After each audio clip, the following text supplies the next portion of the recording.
Hey everyone. Okay, so admittedly one of the more surprising things about this episode for me is that while I did predict the anime would jump into the Lu Wutang mini arc, they did also adapt what would be considered one of the more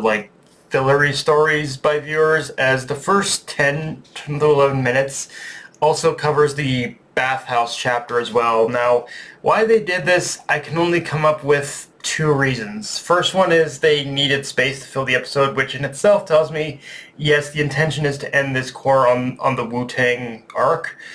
The other, though, is I wonder if Suzuki tells them which characters are going to be important later down the line, so they added this one specifically into the episode. Though the, the episode, because maybe the bathhouse owner is an important character that's going to play a part later on, though even if the latter proves to be true, I am more so going for the former reason as to why they adapted the bathhouse chapter. Now, in saying that, I do very much like the ideas the first half of this episode is playing with, and the idea that even if you haven't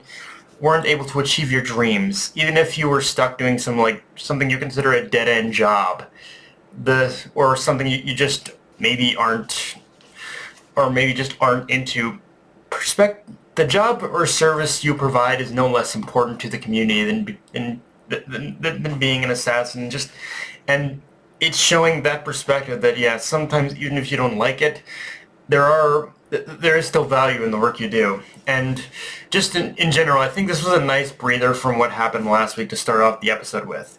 Now, in saying that, though, yeah, let's talk about the Wu-Tang stuff itself, which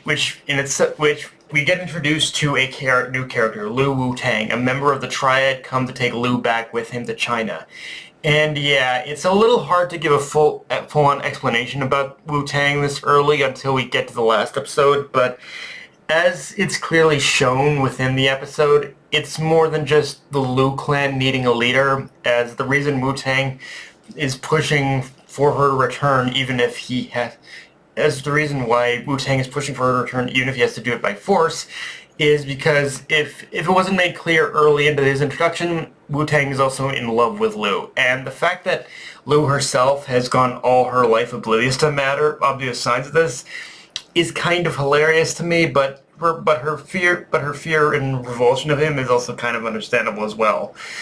In saying that, though, it is also a lot of that makes Wu-Tang, again, as Lu put it, a bit of a creep, to put it lightly, because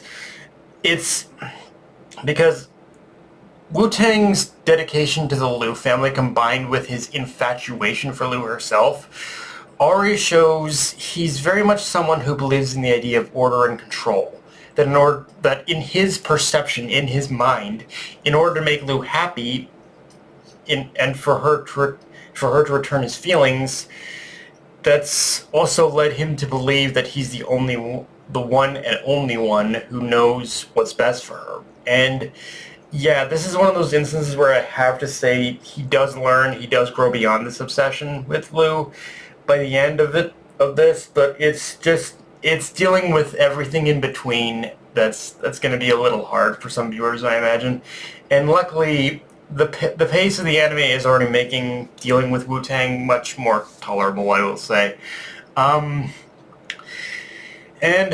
yeah, aside from that, though, I really do like the setup with Wu-Tang, is how with this whole triad style battle being a gambling competition, and how it really drags Shin and Taro